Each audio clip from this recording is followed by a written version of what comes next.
We dismiss history at our peril. Liberty Nation Radio with Mark Angelides.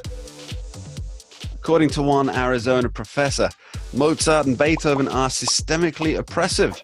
Well, what's behind this cancel-all-you-can culture that seeks to remove the life and soul from the arts? Well, columnist Joe Schaefer wrote a beautiful piece on this topic recently on the pages of libertynation.com called Classical Music CRT Comes from Mozart. And to discuss that, Joe joins us here today. Welcome, Joe. Thanks, Mark. Good to be here. So, Mozart must perish, Joe. Why is this? What's the reasoning? It's because it's a systemic thing throughout society. We see it happening. And at some point, and I think reasonable observers can say we're here right now, you can see that the point is to wage war against anything that is of quality, that is of a higher quality. Imagine going through life seeing the brilliance, the achievement, be it artistic, be it industrial, anything creative, and being threatened by that, seeing that as a tool of oppression rather than something that we can all benefit from us and that makes society better. I think that the key thing to realize here is that this is used as a weapon by what we can call cultural Marxism. It's what it is. And it is meant to destroy. It is meant to destroy an old order that they feel has to go. And the way you do that is you destroy everything that's good in that order. You destroy the desire to appreciate good itself is to be destroyed, to destroy the old order. Yeah, I think you made that point rather eloquently in your article, and you suggested that even the roses must be trampled in this push for critical race theory. Now, what you mentioned there about how anything good or of value must be torn down and destroyed, so certainly that must have a forwarding on effect, though, Joe, right? As in, it's to discourage people from creating things of beauty. Now, I know that there is something to be said for the modern art movement, and I'm certainly not a lone voice in not being as appreciative of modern art as many others. But it seems to me that we see it in architecture too, where the idea of making something beautiful that will last for 200 years, 300 years or longer, this has gone by the wayside. Now it's about utilitarianism and even industrial ugliness seems to be the driving force behind it. What's your take? I like how you brought that up, architecture, because again, it's in everything. It's in everything we see. And I do think it is intentional it's a great leveler. They want to make everything mediocre, everything the same. Anything that gets too high needs to be chopped down, so everything is level. And what you get frustrated, people don't understand, is you're hurting yourself by doing this. This professor at Arizona State, in order to make the point that, there are these young students who don't know how to read notes, therefore they can't get into music school at a university. What about the main argument that if they could learn to read notation, that would be such an improvement in their own life? The idea, what is the idea that they're incapable of doing that, incapable of learning something that will improve their lives, that has merit, that goes way beyond a job or a college degree, can add so much to their lives? No, that's seen as a threat. That's seen as a tool of oppression.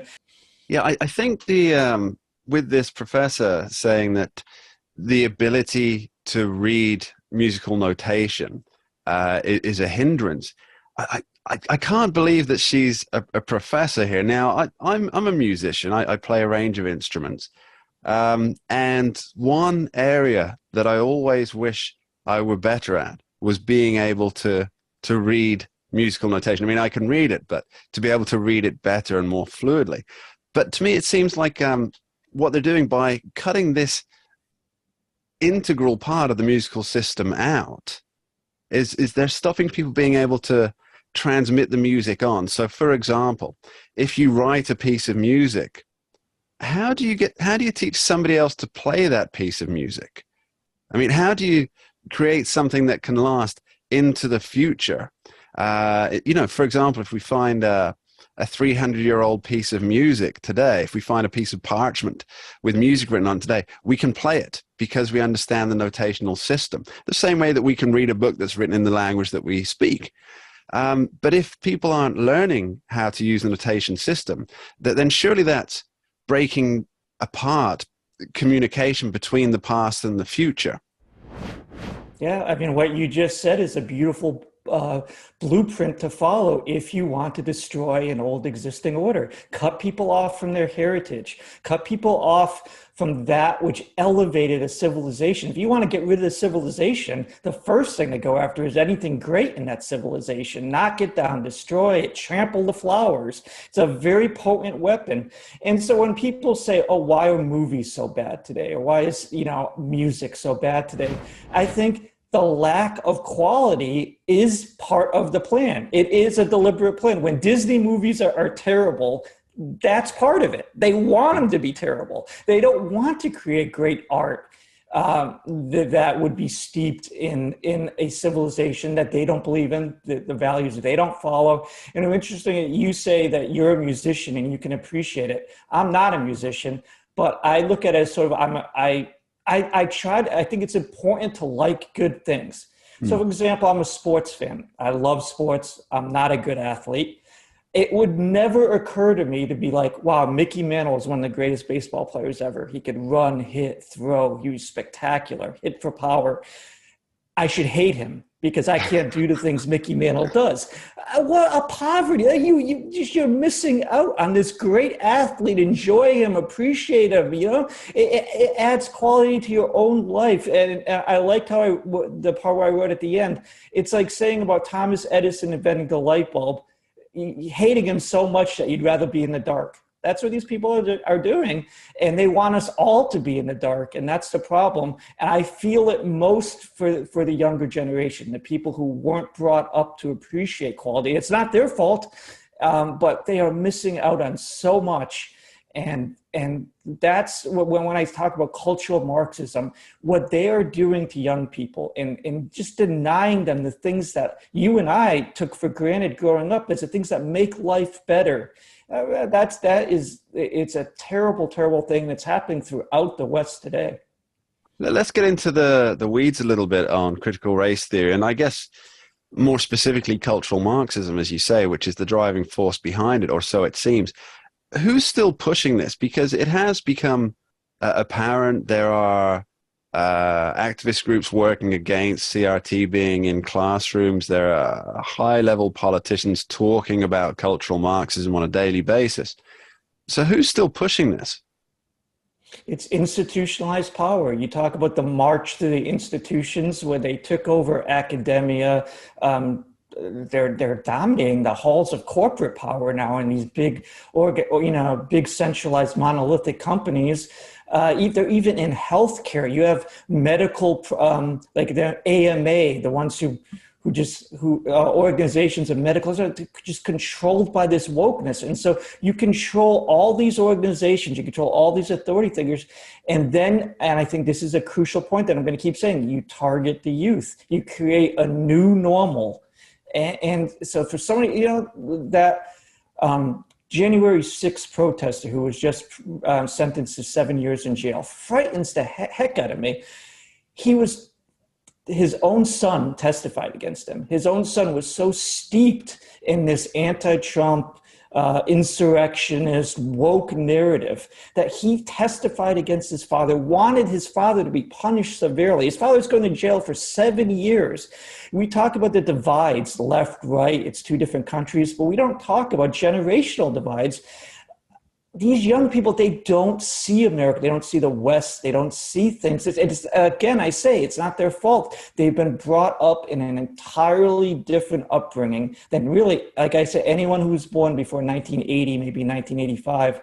It's two different Americas isn't just left and right. Two different Americas is anyone over 40 and anyone under 30. I think it's profoundly different.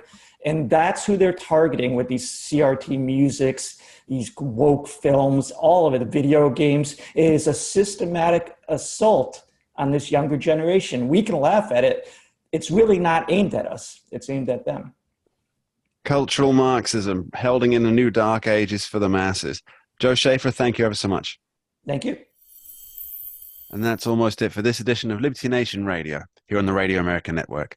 I'd like to thank our guests, Andrew Moran, Dave Patterson, Scott Cosenza, and Joe Schaefer for joining us. And of course, my thanks to you at home for taking the time to tune in. You are appreciated. I guess my parting shot for this week comes again from George Orwell, who wrote, "He who controls the past controls the future. Who controls the present controls the past." And that's really what this rewriting of history is all about.